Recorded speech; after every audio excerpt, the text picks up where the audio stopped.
Halo, selamat datang di kelompok Agora. Pada kesempatan kali ini kita akan membahas krisis yang pernah dialami Republik Nauru, sebuah negara kecil di Samudra Pasifik yang sempat menjadi salah satu negara terkaya di dunia berkat tambang fosfatnya. Namun kemudian mengalami keberangkutan. Bersama saya telah hadir Presiden Republik Nauru yang juga akan memberikan pandangan sebagai konsultan politik. Selamat datang Pak Presiden. Terima kasih Bapak Bismart. Senang dapat berdiskusi mengenai pelajaran penting dari pengalaman Nauru. Nah, baik Pak Presiden, apa yang sebenarnya menyebabkan Republik Nauru ini mengalami krisis yang begitu besar? Jadi selama bertahun-tahun perekonomian Nauru sangat bergantung pada ekspor fosfat.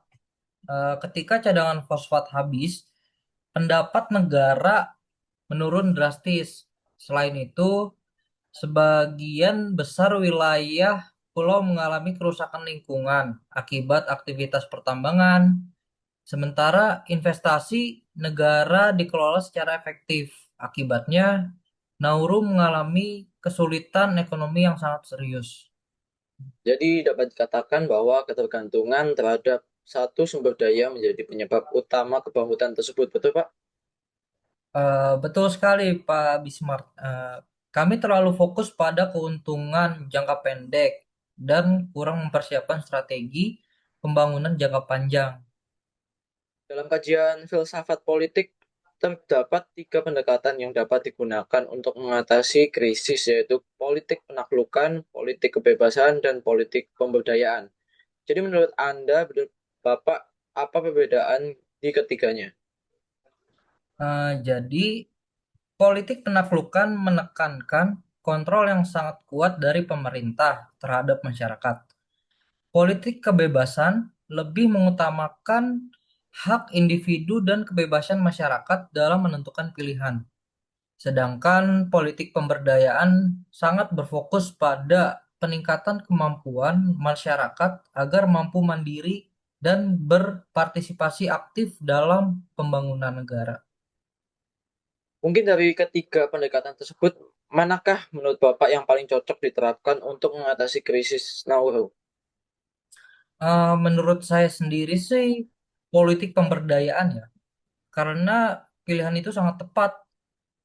Krisis yang dialami Nauru tidak cukup diselesaikan dengan kontrol pemerintah yang ketat ataupun hanya memberikan kebebasan kepada masyarakat. Yang dibutuhkan adalah pembangunan kembali kemampuan masyarakat untuk menciptakan sumber penghidupan baru dan memperkuat ketahanan ekonomi. Jadi mengapa politik penaklukan tidak menjadi pilihan utama, Pak? Karena pendekatan tersebut mungkin mampu menciptakan stabilitas dalam jangka pendek, tetapi tidak membantu masyarakat menjadi mandiri dan krisis terakhir, masyarakat tetap bergantung pada pemerintah. Lalu mengapa politik kebebasan juga belum cukup gitu, Pak?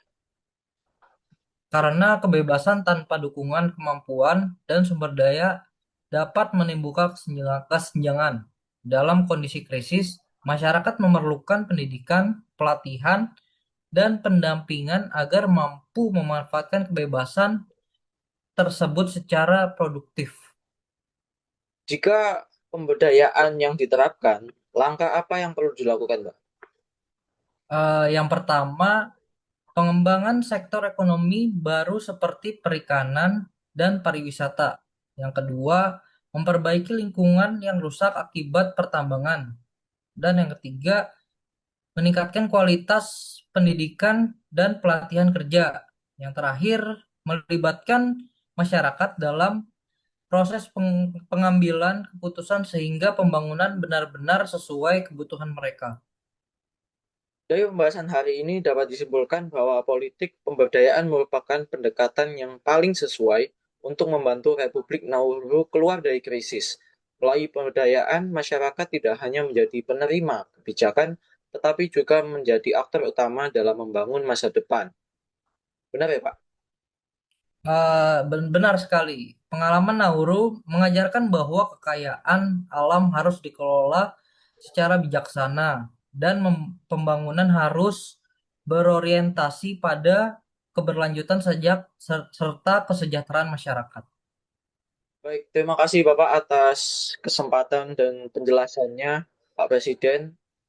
Jadi cukup di sini Memang- juga saya Bismat pamit undur diri. Sampai jumpa pada diskusi berikutnya. Terima kasih. Terima kasih Pak Bismar. Ya. Senang berdiskusi.